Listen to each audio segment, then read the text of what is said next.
Hello, Paul. Hello. Hi, welcome to the May Step Talking Circle.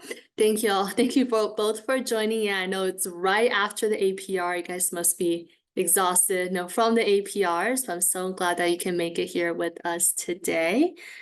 Paul, could you share with us which organization you are with? I don't believe I have seen you here before, but really, really welcome.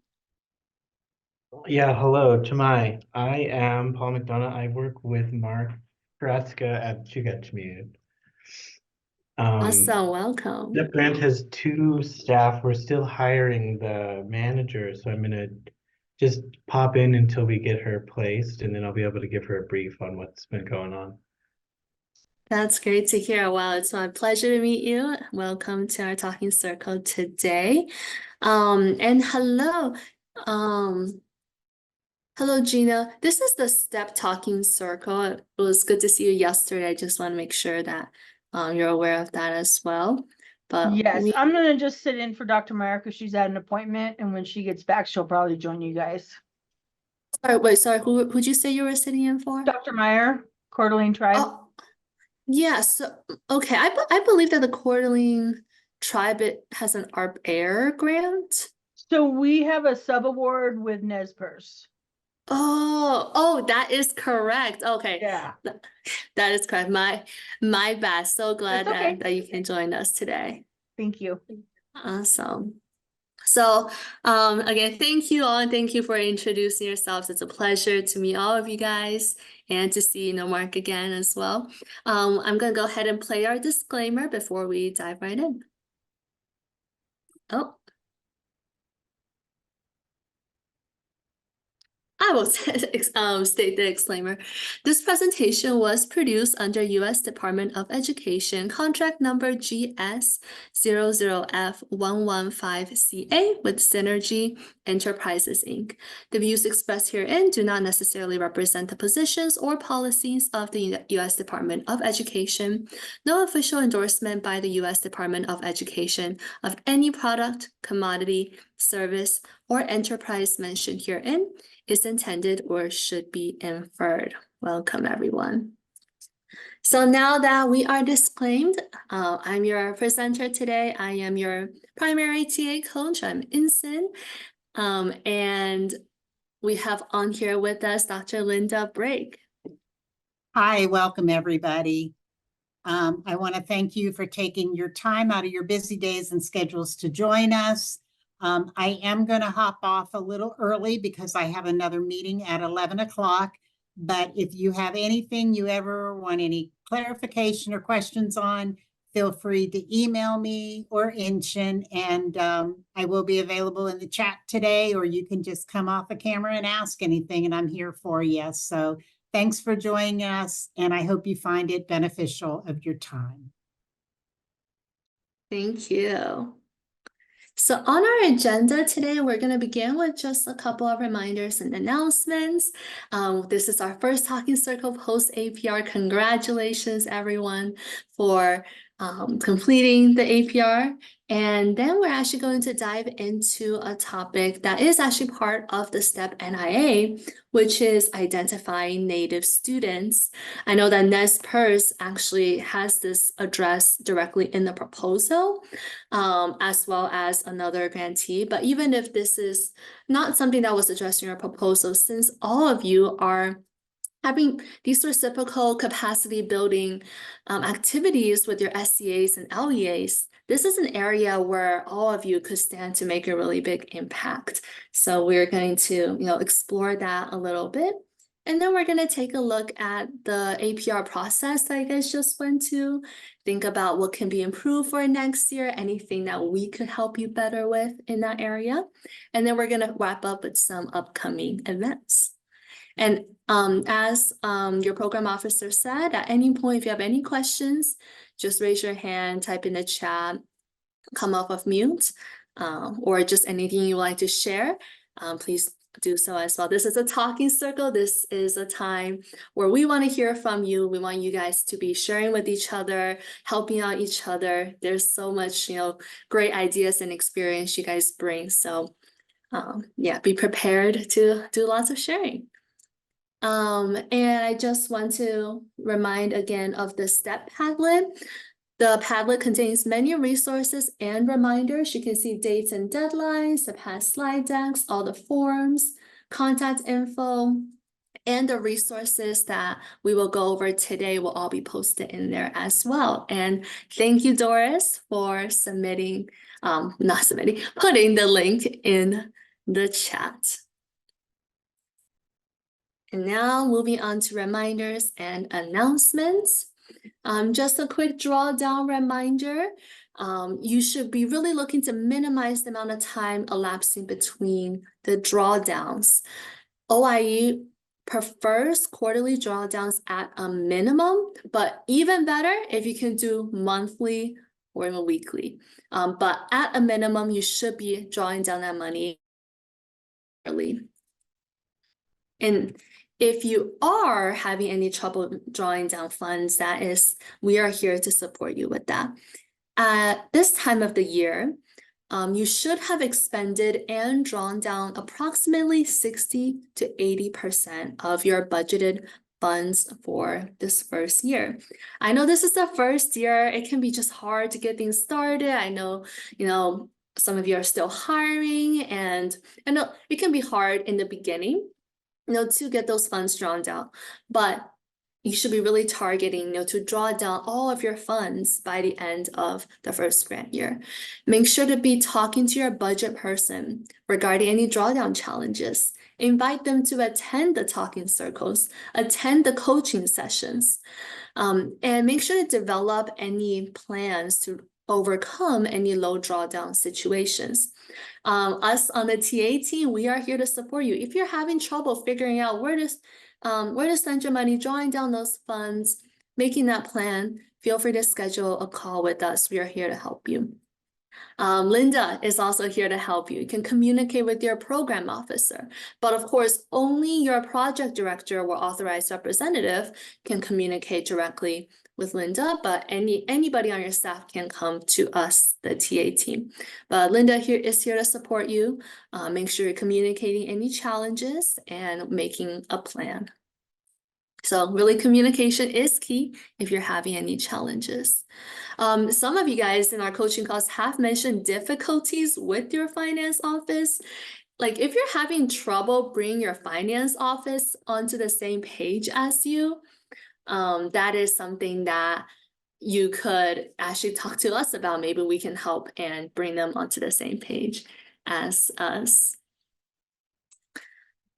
And then just a quick, again, all of you guys are here, so you guys already are doing this, but OIE does expect all grantees to attend events.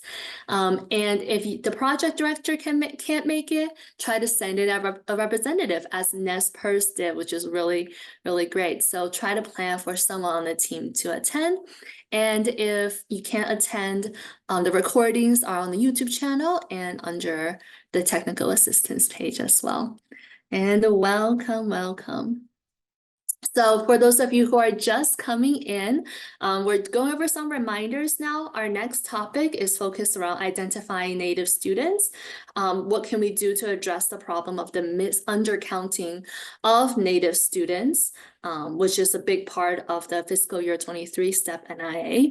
And then we're going to talk about APR reflection and end with upcoming events. So just catching those of you who just joined, thank you so much for joining us right after APR season. Hello, everyone. And then when it comes to budget revisions, your section B in the APR is not a budget revision. It's just reporting what you've already been spending your funds on. If you're looking at your funds, looking at your project measures, and you see that you do need to adjust your budget, you need to submit a separate budget revision directly to Linda. So this is a really good time to take a look at your budget and just, see if you need to change anything. Thank you, Doris, for putting Linda's email in the chat. And yeah, see if there are funds in the current budget category that may not be expended by the end of the year. See if there's no ways you can move that around to really make sure that you're fulfilling your project measures and getting those funds spent in an effective way. It might be really helpful, again, to really meet with your finance office, your budget staff, and really map out the remainder of the grant year. So make sure to submit that budget revision if it's needed. Really take a look at that. And here is the budget revision form, and I also want to just show, so we are kind of a really unique group of several different cohorts of STEP grantees, which is really amazing because you guys can learn so much from each other. But that does mean that we do have some slightly different forms. On the Padlet, you can see that under forms and templates, there is the fiscal year 23 grantee budget revision form, which doesn't have a carryover column. It just has your existing grant budget, so the way the budget is right now as it is approved. And then you can put in your budget changes, your total revised budget, and really make sure to explain how this revision will help you to achieve your grant objectives, why these funds are being moved around. Underneath that is the budget revision form for the continuing grantees. So our fiscal year 20 grantee, hello Allison, our fiscal year 22 grantee, that is the one you will use because that would have, that's the existing, has carryover from the previous year, because you had a previous year of budget. So that should be familiar. If you have any questions about, if you're having any trouble with the budget revisions, if you want somebody to just like look them over, feel free to schedule a coaching call with us, send us an email. We'd be happy to help you with that. Okay. And now let's take a look at APR update. I know all of you guys just did APR. Well, most of you guys just did an APR. And again, everyone who was supposed to do an APR did do it. Really, really good job. So glad. Thank you guys for getting that in. But do keep in mind that we may be following up if there's any missing parts that we need, that Linda needs to make a decision about next year's award. So, but I know you guys just went through that, but I'm sorry, I have to bring up APR update, but don't worry, you guys will have some time for that. So an APR update is going to be much, much less than the APR, but this is a good time for you to update any 999s. 999s meaning that you didn't have the data yet. So if you had any 999s, you need to submit an APR update, even if it's just to change the 999 to a 0. Like maybe you're just not going to achieve the objective this year. That's okay. You still need to update that.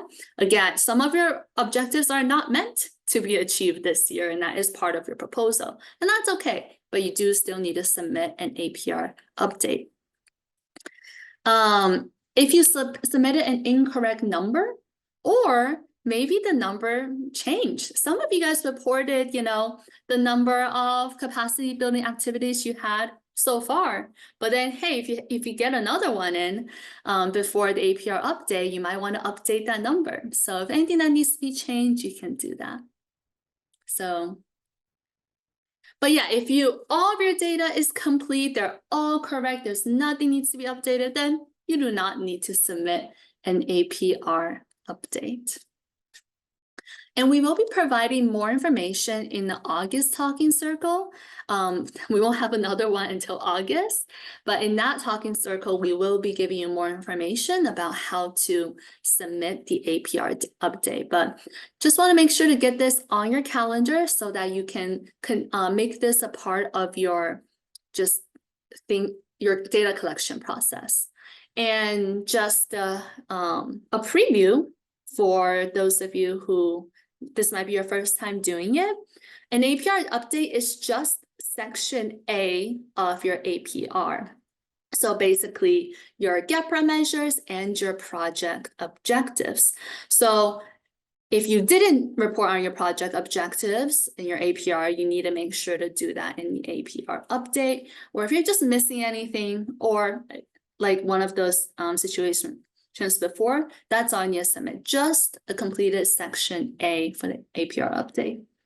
And you can still find the section A form on the Padlet as well. The APR update will not be due until October 24th, and it's gonna cover the reporting period and up to the end of September. Let me know if you have any questions so far. Okay, and now I am going to move on to our next section, and I'm so happy that we have, good representation from many different grants and from multiple fiscal years here with us for this topic.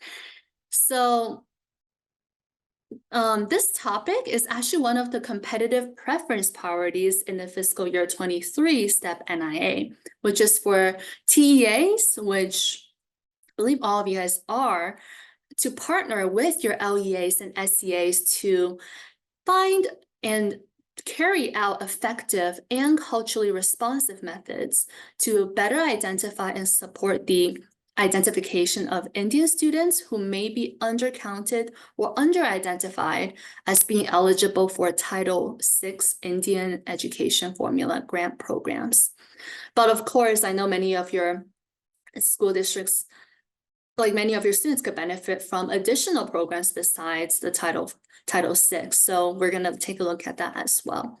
So two of our grantees do actually specifically address this in the competitive preference, address this priority in your proposals. But this has just been a larger issue that if you've been attending, our PD meetings, our engagement sessions that have been brought up by just many grantees and people across the board. So, and all of you guys, because you guys are all collaborating with your LEAs and TEAs, are in a really unique position to potentially make an impact on this. So we're just going to take some time to discuss that today. So the way this section is going to work is that on the next couple of slides, I'm going to provide an introduction and some potentially helpful resources on this issue. And as we go through the next couple of slides, there will be some reflection questions you see on your screen for you to just think about how could this information be helpful to you? And are there anything that you have been doing or will be doing that could be additional helpful things to do? So, and really be ready to share. We will be asking you to share because I know with SAC and FOSS and NSPERS, you guys specifically already have this in your proposal, and based on your APR, you guys have already done some work around this. And we would really love to hear, just what you have done, what you found helpful. And in general, all of you guys have so much experience and expertise, just what has also been helpful or potentially could be helpful for this issue.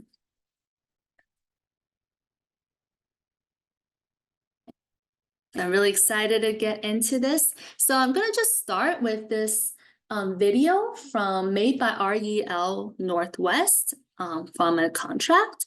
And it provides an overview. It's actually targeted towards families and school districts. So this provides an overview of this issue if you're not super familiar with it. But this could also be a good video to show your school districts, to show your partnered LEAs and SCAs, and maybe even the families.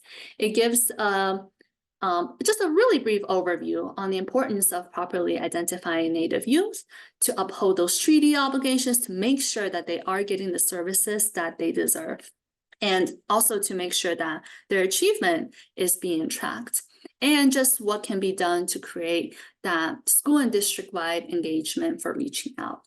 I'm going to play this on YouTube so it's not tiny, and make sure I have my sound shared.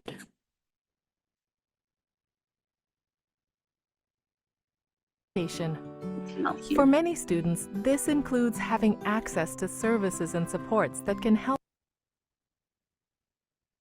Okay.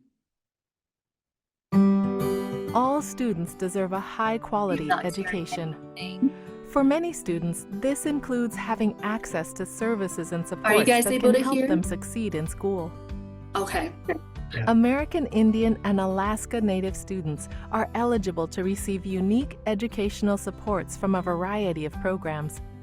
However, each year, many Native students do not receive the services they need and qualify for simply because they are not identified as Native. Accurate identification of Native students is crucial for Native communities in several ways. First, accurate identification helps ensure that the programs designed to support Native students are being appropriately funded. Next, accurate identification helps uphold federal treaty obligations.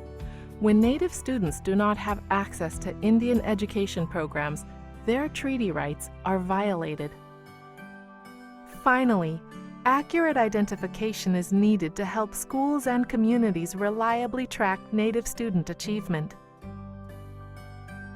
So, how can you support accurate identification of Native students?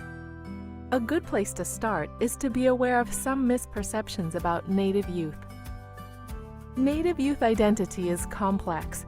You cannot identify Native students simply based on their appearance or where they live. For example, more than 3/4 of Native students are enrolled in public schools that are not located on or near an Indian reservation. In fact, the majority of Native students in the United States are enrolled in urban school districts. An important thing to keep in mind is that Native students may be connected to their heritage in different ways. Not all will be enrolled in a federally recognized tribe. Some will have no contact with their heritage or traditions, and many identify as multiracial. Teachers and school staff members can help improve accurate identification by engaging with families and tribal communities to help determine which programs Native students might be eligible for. Native Youth Count is a resource that can help clarify the circumstances in which Native students are eligible for different services. For example, if you have students who are members or descendants of a federally or state-recognized tribe, they may be eligible for different Indian education programs under Title VI, including summer programs and tutoring services. For Native families with young children, Head Start offers early learning programs and school readiness resources specifically designed for Native students. Not all programs require tribal membership. Many are based on specific circumstances. For example, Native students who have moved in the past 3 years with or to join a parent seeking seasonal employment may be eligible for migrant education programs. And students who have a physical or mental disability may be eligible for culturally responsive special education services. Native Youth Count can help schools and families identify programs that Native students might be missing out on. For teachers and school staff members, consider having a few copies of this tool on hand to share with families or colleagues. Successfully engaging with Native families and tribal leaders is essential to help improve accurate identification of Native students.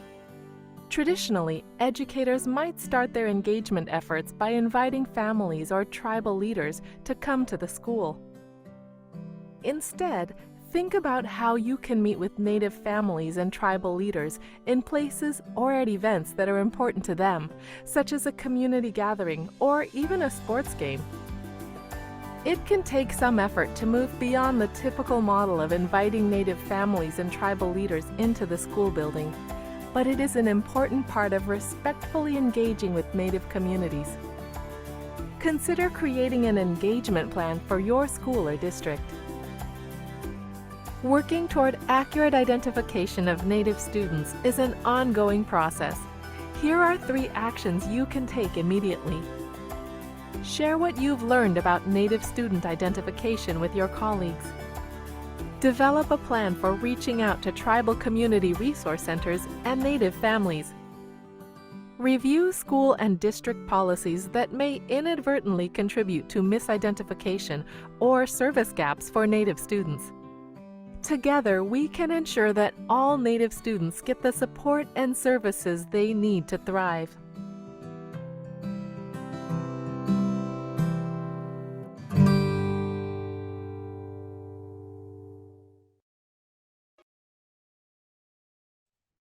Okay, so I've heard that.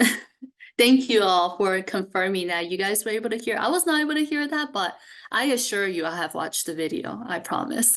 So hopefully that was informative. And again, this might already be old information to some of you, but if this is something that your school districts need to hear, hopefully this video could be helpful as part of that. Relationship building and just building your school district's capacity to better identify and not undercount Native students. And of course, if you have any comments or questions about what you just saw or anything at any time, let us know. But this video introduced briefly the Native Count resource that you also see screenshotted here. So it gave a couple of reasons for why an accurate identification of Native youth is important on a general level, but I'd love for you guys to reflect and think about why is this important for your community? Because we know that not all of the Native American communities and tribes and tribal nations are the same. So why is this important for your community? And could this be a beneficial resource to share with your students, families, and school partners? Are there any of you who have already shared a resource like this with your families? Love to hear any experiences with that as well. So I want to just screen share, and thank you, Doris, for putting the links in the chat. That is a direct link to the Native Count resource, and I have also posted that in the Padlet here under this post. But I just want to quickly go through. This infographic is targeted towards families of American Indian and Alaska Native students, but it could also be helpful for classroom teachers, administrators, and other stakeholders that you might be working with. They can help to distribute this, help to educate people on this. Or they might benefit from knowing this information themselves as well. The first slide goes over some of the reason why it is important that we know which of our students are Native and how many of them they are, to make sure that they get the services that they should be. Also, schools are funded. Part of what determines school funding is the number of Native American students, specifically for Title VI, my apologies. So those are just some of the reasons, and they went over in the video as well. And if you have any other reasons that this is important for your participants, the people that you serve, feel free to share that in the chat. But this is an example of this is a really good guide to some of the different programs that there are. Title VI, who will qualify for the Head Start, Johnson O'Malley Migrant Education. That's something that we often don't even, I feel like we don't think about as much. Special Education, McKinley-Vento, and Bilingual Education. So you can see, this is a guide for families. This is a really quick guide to who qualifies for these different programs. And we really want to make sure that we are actually identifying everyone who may be qualified for these different programs and they're not undercounted, because these programs also get funded based on the numbers of the people who are eligible, of the students who are eligible for this. So this is a really nice guide for that. And here's some guide, some contact information as well for parents to get their child enrolled if they're eligible. There are some common questions here, as well as some of the research that went into creating this infographic. There are also the forms here. The Indian Education 506 form could be submitted along with, so parents and guardians and families can submit the ED 506 form alongside of their student enrollment packets to make sure that their child is counted. The link here is outdated. It expired in 2020. So I did put a link to the updated ED 506 form in the Padlet. But this other, the Johnson O'Malley application is up to date. Okay, so this is a guide that hopefully might be useful to share with your families, share with the schools to distribute, and just to educate and inform people about this issue.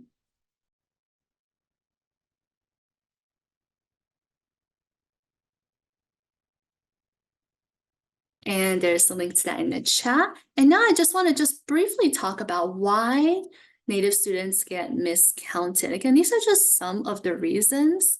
And again, as we go through these reasons, think about the challenges and successes that your LEA and SEA partners face in accurately counting and identifying Native students. And if you have any thoughts and comments, feel free to type in the chat or raise your hand or come off mute. So one reason is that a 2007 revision to the U.S. Department of Education's policies and systems for tracking race and ethnicity made it so that I'm sure you guys have seen this. Oftentimes when you go fill out something, you'll be asked first if you're a Hispanic or Latino. And if a student indicate that they're Hispanic and Latino, and American Indian and Alaskan or Alaska Native, they're actually recorded as being only Hispanic and Latino as a default. And you can see here, these are the current guidelines from IPEDS. And you can see that Hispanic or Hispanic in any race category, including American Indian or Alaska Native, gets reported as Hispanic. And then only when the only category selected is American Indian or Alaska Native do they get reported as American Indian or Alaska Native. And this is the same if the student chooses multiracial. If the student chooses multiracial, then they also get reported as multiracial and not American Indian or Alaska Native. So this is one reason for the miscount. Because we do have many Native students with complex heritages. And yeah, so when they select their multiple heritages, then they often get just lumped in with another group instead of being counted. Another problem is that different federal programs also have conflicting definitions for American Indian or Alaska Native students. Like, for instance, Title VI does require enrollment in a federally recognized tribe, whereas Johnson O'Malley does not require that. So then we have situations where students, are really miscounted for some of these programs and maybe a little bit less for the others. But these also just present a challenge. So, yeah, so that's why when the student information systems don't have, the full detail, and then along with the conflicting definitions, it just creates more complications. And then another reason, most colleges, universities also don't have established guidelines for determining how American Indian or Alaska Native students are identified.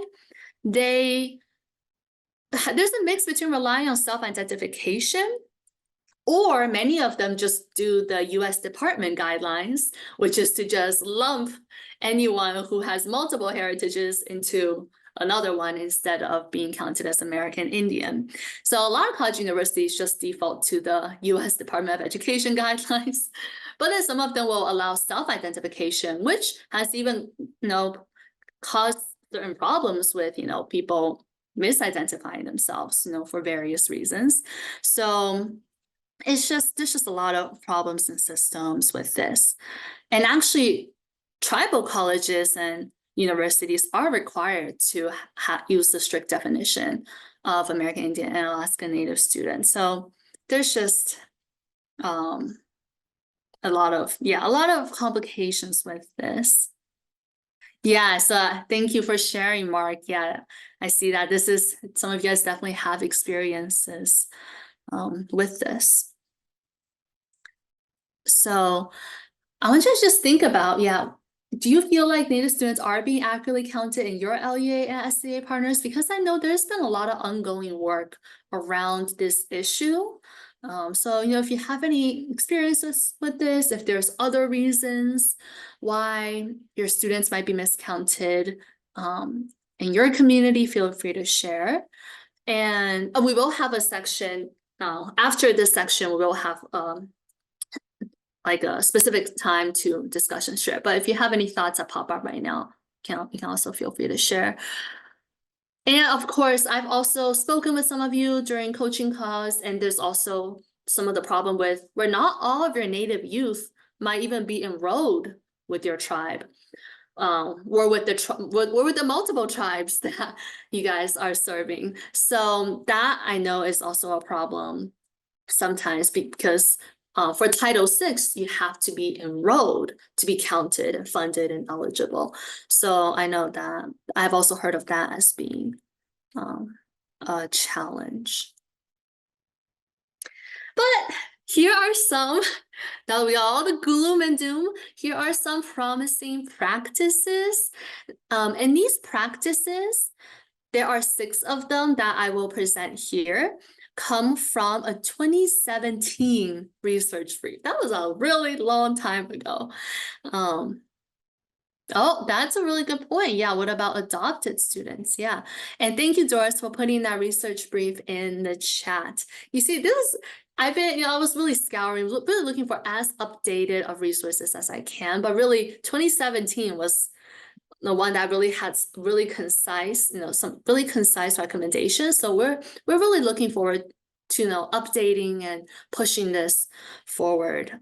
But here are some 6 promising practices. I'll show the first 3 on this slide. The link says page not found. Thank you for letting us know. We will definitely be working to fix that. I also have a link to this on the Padlet. I will definitely go back and double check to make sure that the link is not broken. So these are, all of you guys are partnering with K through 12 districts. So hopefully this could come in handy when you are designing those capacity building activities with your LEAs. Maybe these could be things that could be passed along, and they could be, trained to do some of this. So while we go through this, think about which of these practices you guys might already be doing. Which practices can you help your LEAs initiate? And what other practices can you think of that might be beneficial? So the first one will be to actually have registration forms and district student information systems that include detailed American Indian or Alaska Native student information. Ultimately, the Title VI Indian Education Office actually rely on their schools in their districts to identify students.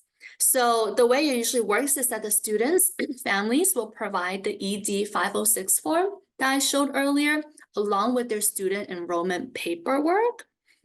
But then if the schools or the districts use data systems that use simple race categorizations that don't actually accommodate these ED 506 forms and students with complex ancestries. So then the Title VI will not really get an accurate count from the schools if the schools are having those simplified systems. So Title VI offices will literally have to hand count like every ED 506 form, which just doesn't really happen. It doesn't always happen. So that is why it's important that the schools are reporting accurate information to the Title VI offices. So this is why we have this recommendation. We need to have the district student information systems that include the detailed information that they get from the ED 506 forms, and the registration form should include that information as well.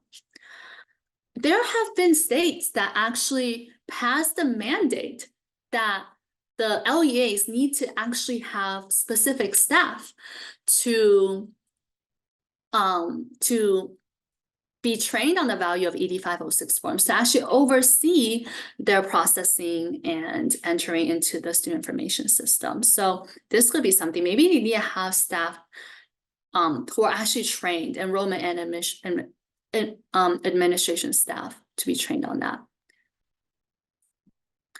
And this is that goes into it. Maybe this needs to be policy. Yeah.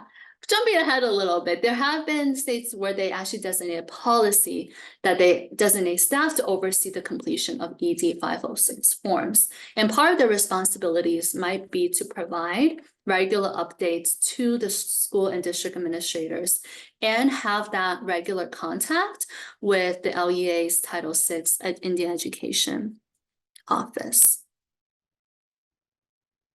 Yeah, so I remember now. Yeah, the Los Angeles Unified School District actually does require all schools to participate in identifying and completing eligibility certification of American Indian and Alaska Native students. Specifically, principals should delegate a student certification responsibilities to an administrative staff member. So that's an example of policies that have been developed.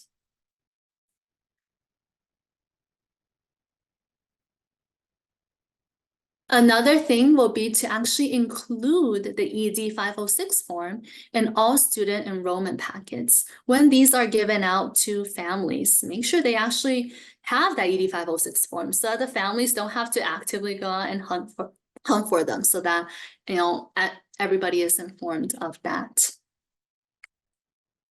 Also provide regular announcements of Title VI programs and services in school bulletins, newsletters, and posting as a means of contacting students who may not have been identified. I'm sure there are some families out there who don't even know of the types of programs and great things that their child can qualify for. So really providing outreach, providing those regular announcements. Also develop online ED 506 forms with drop-down menus with standardized spellings of tribes or tribal confederacies.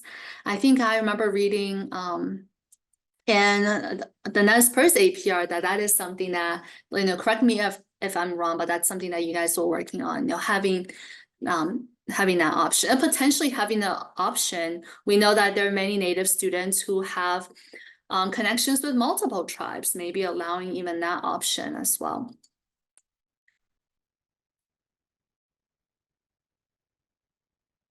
Okay, so those are just some of the practices recommended by the brief for the K through 12 districts. Let me know if you have any questions about that or if you have any other thoughts or ideas.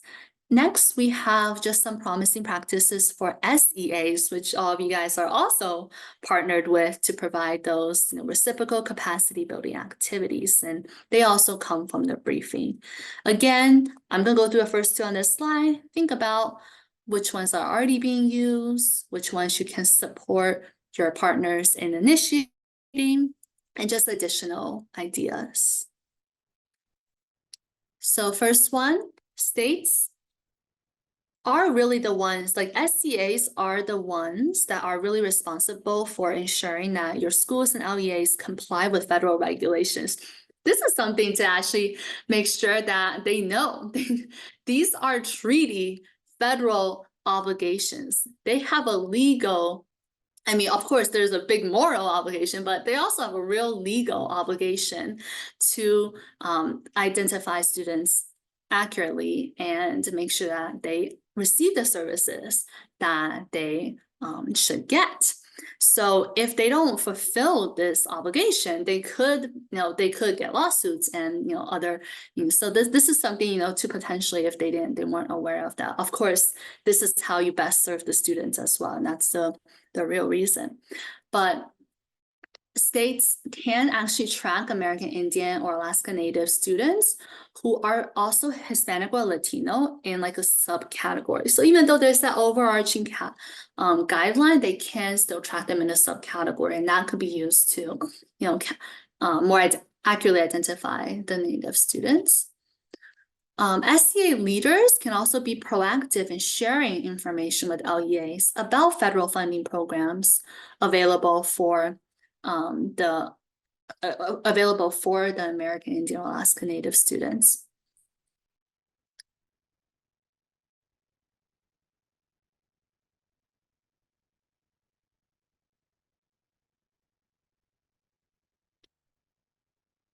And then SCA data coordinators can also cross-reference the state level American Indian or Alaska Native school count, student count reported to the state with the number of ED 506 forms LEAs submit to determine whether there's discrepancies. So if you're not sure, how bad this undercounting problem is in your community, this is something that could be done. Is there a discrepancy between the data that the states have, that the SCAs have, with the number of ED 506 forms that are actually submitted? If there's a big discrepancy there, that maybe means that these 506 forms are not getting completed, not getting filled out.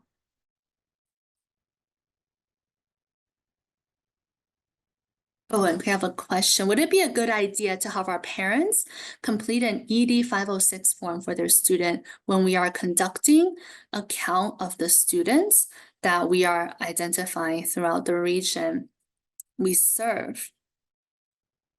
The practice has been to use the information on these counts that are provided by the tribes or schools.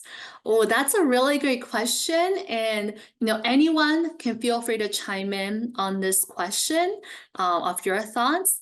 But I personally definitely think that that would be a good idea, because as we know, the counts that are provided by the schools might definitely be inaccurate. The count provided by the tribes might be more accurate.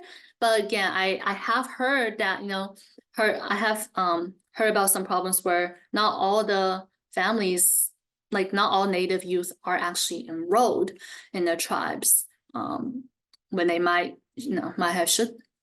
when they probably should have been. So yeah, I think that's a really great idea. And anyone else can feel free to chime in as well.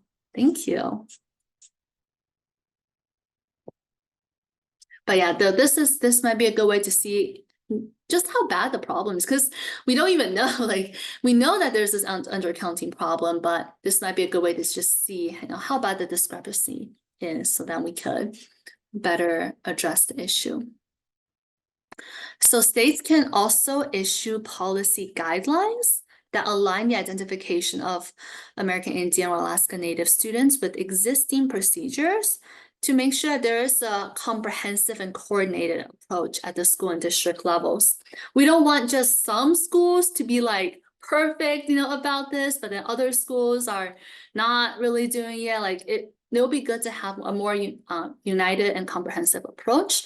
That way we know that we can, trust the counts across the board. So, and, schools that are very successful with this can also, share the practices that they do. But it might be good to have, a more comprehensive, united approach, rather than, reaching out to individual schools and then getting varied compliance and execution.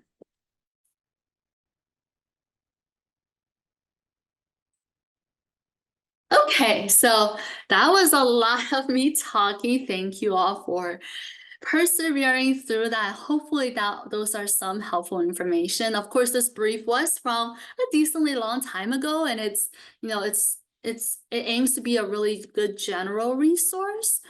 But now I want you guys to, as I have been doing, but really think about this for your community, for the communities and tribes that you serve. And thank you, Doris, for putting them in the chat. So I'm gonna put you guys into breakout rooms in just a bit. You guys have consistently given feedback that you guys really enjoyed talking with each other and find it's helpful to do that.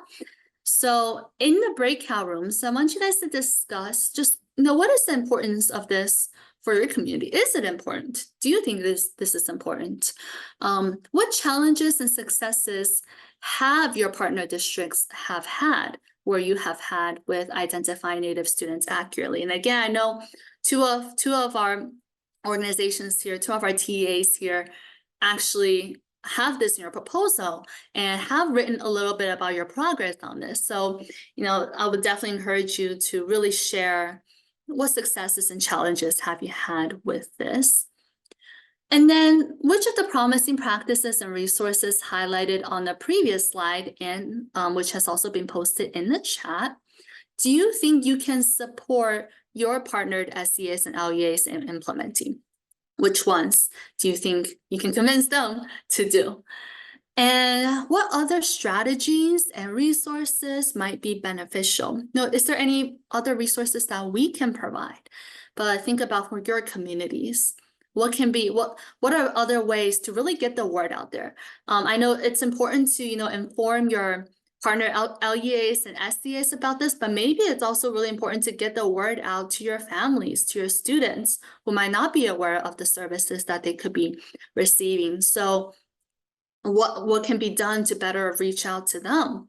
What are ways to just better have that relationship? So this should be really specific to your program. I hope you guys can use this time to really think about how this could be beneficial to your program.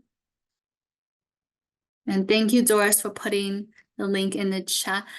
And thank you, Doris, for putting the briefing in the chat as well. If you guys scroll up a little bit, you guys should be able to see the briefing. If you want to go back and review the practices that we just went over. Any questions before we just move into breakout rooms?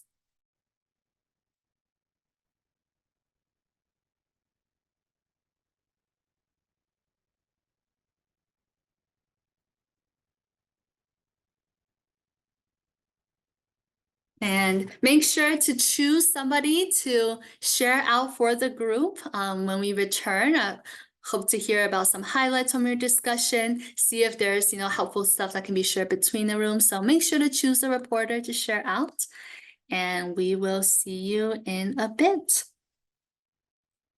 Let me just...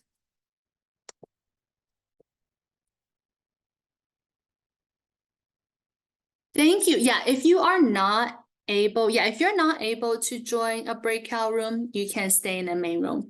Otherwise, if you would like to join the breakout room, you can click accept. Yeah, thank you for let me just redistribute the breakout rooms. Okay, accordingly.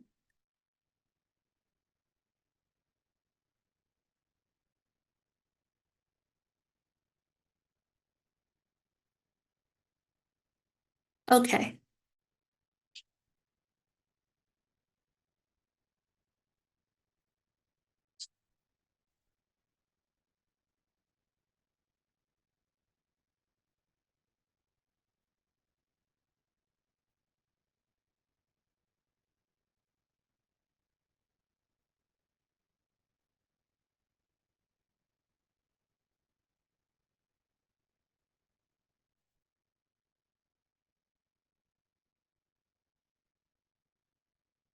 And Hey, I'm if there's going, any... I'm Oh, going to sorry. my other meeting, so I'll catch you later. Thank you. Thank you for being able to join us for a portion of it. I hope you have a good rest of your day.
Hello, everyone.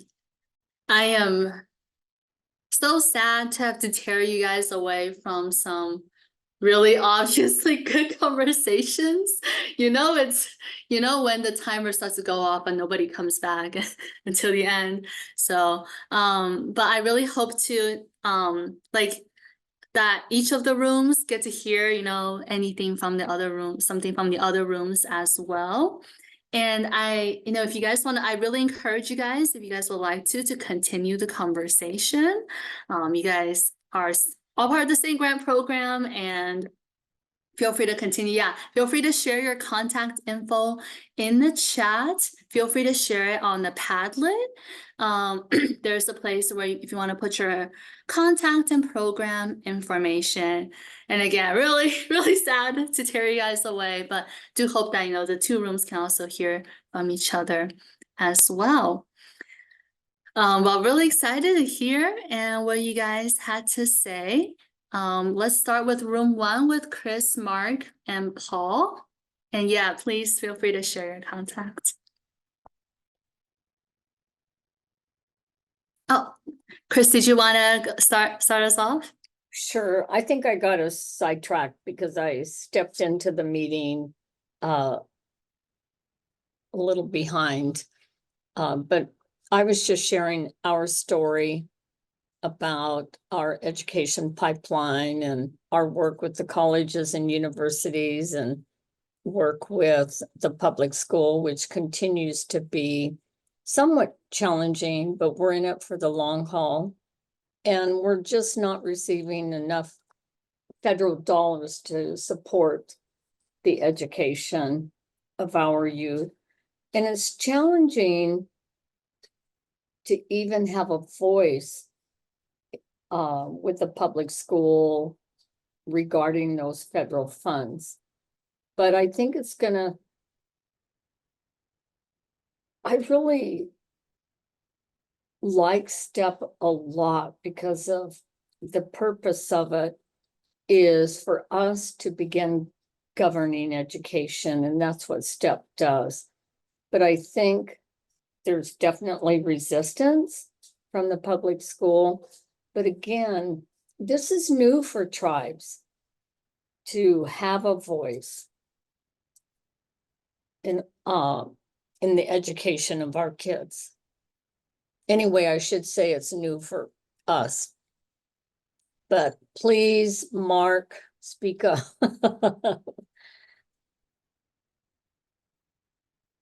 Oh, I think you're muted. Well, that's very familiar. My staff tells me, you're muted, you're muted. Okay, so anyway, thank you for allowing us to have that breakout session. It was very delightful to hear from Chris and learn about her programs, because we're so distant from them, but we share the same kind of needs and concerns about how we can relate to the constituency when we have to go through the schools and we have to go through the state, and we experience some of we're trying to become an education department and to get the respect that we want and recognition we want from the parties out there that are so used to running things. And we also want to be where Chris is where she's actually getting numbers on the graduation rates, which are really significantly higher as the progress moves. And that's our goal. That's what we want here too. And Paul, you want to put any words in? It was sidetracked, but in a really helpful way. We're learning through what others have done in the tribal education agency building space and recognizing the potential of what we can meet. If I add something back on topic, when I used to work on the public school Title VI side for Anchorage, Alaska. And I remember hearing in a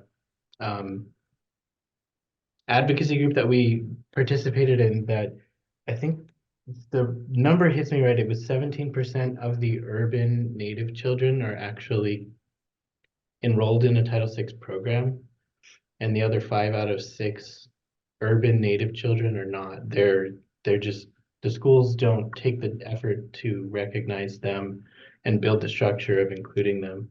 So I like we really appreciated that there is a description of what makes a Native child, so that a school can recognize them. And Anchorage was diligent in trying the best we could, and we knew we still undercounted by about 20%. But we hope to encourage all the other schools that probably leave it by the wayside and show them how the money can be added to their programs if they just if they start to do the recognition. Wow, thank you for sharing. And yeah, I mean, we each talking circle, we want to try to present something new and helpful to you all, but this is a talking circle and we create these breakout rooms really so that you guys can also potentially talk about other things that might be helpful, because hey, what we're presenting right now may not be, the only thing or even the thing that is most important. So totally understand. Thank you for sharing. And yeah, thank you all of you. And it's really exciting to hear there has been some progress made with that. Would any of you guys like to elaborate on like what are some of the specific helpful things that you have, learned or heard, or as Paul, you've mentioned that made progress towards reducing the undercount? This is Allison from the Blue Lake Rancheria. Are we still in breakout rooms, or are you asking everybody that question? Oh, I was directed into room 1, but honestly, anyone can chime. Actually, yeah, maybe in interest of time, we'll come back to that as an open for everyone question. And let's also hear from room 2 and just what have you guys learned and shared with each other.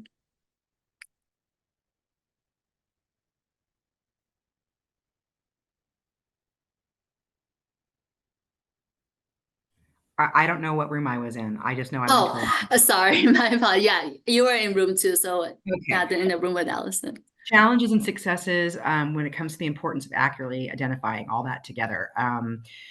We used our STEP grant funding to have time with our staff to go to Eureka City Schools, which is one of our largest school districts. And we went through their database with them and pointed out the fact that their database only recorded 170 or 190 Native students. And we had 390 Title VI forms. And so that they never had the appropriate data. They couldn't show us how our kids were doing in English or math or whatever, because their data didn't look at that. So we asked them to talk to their software company, and we asked for something we called a flex field, okay, which is an added field to the student's record that can be basically a checkbox. And so when a Title 506 form goes in, Title 506 form goes in, they check this box, and then they're able to run reports and data and queries, report writer queries, using that flex field box on their data software. And by doing that, we can now see those 390 students, regardless of whatever race, mixed race, Hispanic, whatever they checked. We can now see it because they turned in a 506 form, and because that will follow them because they're at Eureka City Schools, kindergarten through 12th grade. So we can now see progress of that student as well over the entire course of their time. That was not possible before we had enough staff time dedicated to work with the school district through the STEP grant. Had the STEP grant not existed, that wouldn't have happened. And the parent advisory committee, their minds were blown when they actually saw the real data, and that only 16% of our students were at proficient or more in math and English. It was astounding. I'm getting teary thinking about it, because we had never seen our actual data before, because our kids were always lumped in with everybody else. So this was huge. This was really huge. And it helped when it came to the Title VI grant application that just came out and was submitted, that it was going through the public hearing just in the last month. We had much more parent involvement now that we had actual data, and then they could drill. They could go, well, where's my kid? Well, your kid's in 7th grade. Well, drill into 7th grade and show me how you do that. And we couldn't show the kids right there because of its public forum. But now the parents know that they could drill in and see the kids as a whole, as a group. It was empowering. empowering for our parents. So I would say that's a huge success that would not have come from if not for this grant. Besides that, the other things, promising practices, through the STEP grant, we explored our Modern Youth Internship Academies program and found something called, it's an evidence-based practice called reading apprenticeships. And I can't recommend it enough. And I won't take up too much more time, but I want to say that Angelina shared with us in our group that one of her greatest successes was, and still is a challenge though too, all of the language that she's been embedding in her curriculum and that she has available online. So I want to give kudos and snaps out to Alaska, Angelina and her staff for their successes that she shared in our break room. For getting their curriculum online and available for teachers to click and go and move through their curriculum. So Angelina, if you wanted to expand on that, please go for it because it sounded wonderful. Well, we've got the curriculum, and one of the challenges right now is having the space to be able to share it. So we're at a standstill right there, but if they called us and asked us that they wanted the curriculum, we could share that with them readily. But right now it's not available online, but we do have the references that show the history of our communities. So that's a big plus there, thanks to the cultural kits that Mark could share more about that. But again, just getting it all together so that anybody who's interested, the families, the elders, language learners, and teachers can go to one place to gather that information and share and learn. And Mark Hratzka has been working with the cultural kits, and that was one of the important things for the teachers out there. And we're still trying to get that out to the communities that we represent to use as a tool with their students. Wow. Well, that is so wonderful to hear, and thank you all so much for sharing. Those are some really helpful information. It's really cool. Yeah, just hearing about all the amazing work you're doing and that sitting down with the schools, going through their databases. Did you face any resistance from the schools at first when you approached them with that? Oh my God, so much resistance. Oh, it was like pulling teeth for the first 2 years of our STEP grant. And I was telling Angelina, don't give up. Don't. I mean, we've gone through, we're on 2 different superintendents and 2 different superintendents over Indian Ed. They change people all the time. And I don't know if they were doing that as a strategy, so they never got forward momentum or not. It sort of felt like it, but yeah, the every single thing let's just throw up 9,000 challenges in front of you. And I was like, no, I'm going to persevere. We're resilient people.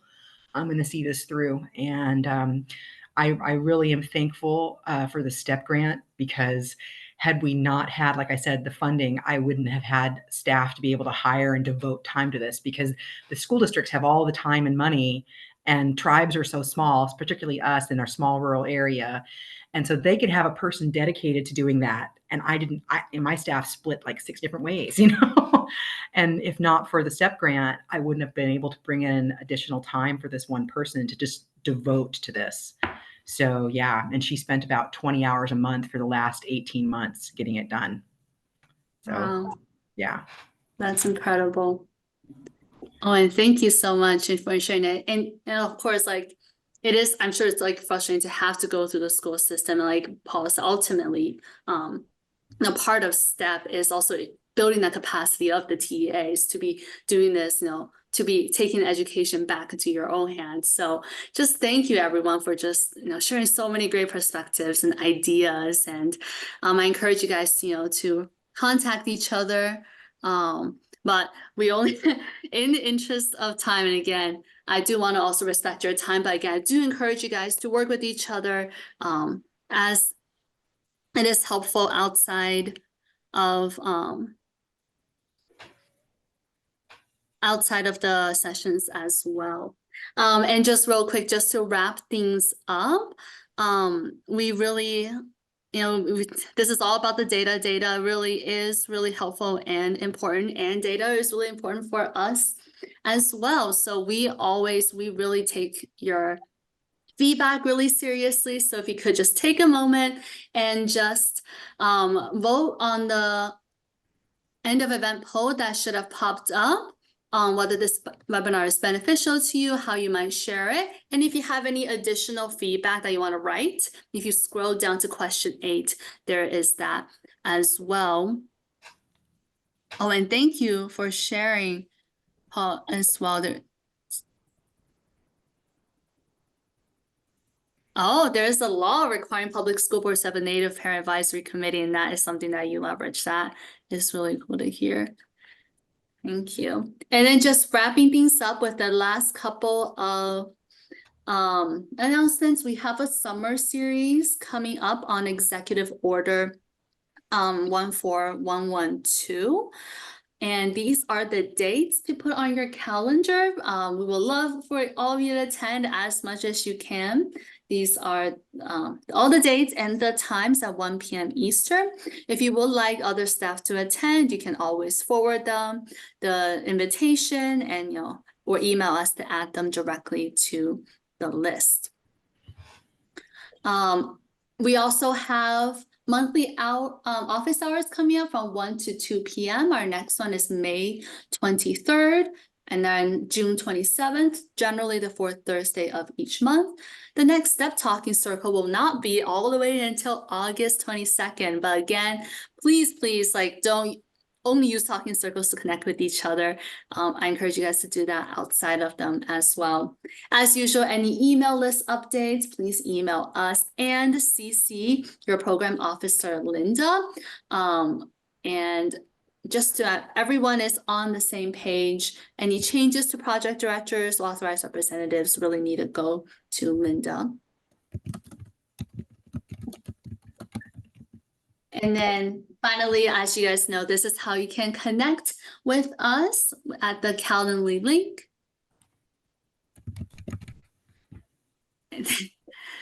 Awesome. That is great to hear. I can definitely vouch for that as well. And I do encourage you guys, if you can, to also keep us in the loop. Keep the OIE technical assistance team at OIE at SEI Services in the loop. That way we can best help serve you as well. But definitely always, keep Linda in the loop. She is ultimately the program officer that really is overseeing the grant. So definitely always keep her in the loop as well. Thank you for putting the contact information in the chat. And thank you all for all of you who have participated in the end of event poll. This is fully anonymous, but we really value your honest feedback so that we can best serve you moving forward. If you ever have things you would really like to talk about in future talking circles, please feel free to reach out to us at any time. We are here to support you the best that we can. Thank you, everyone. That is what I have for you today. You guys have been amazing. Take care, and thank you for all the work you guys do. Bye. Take care.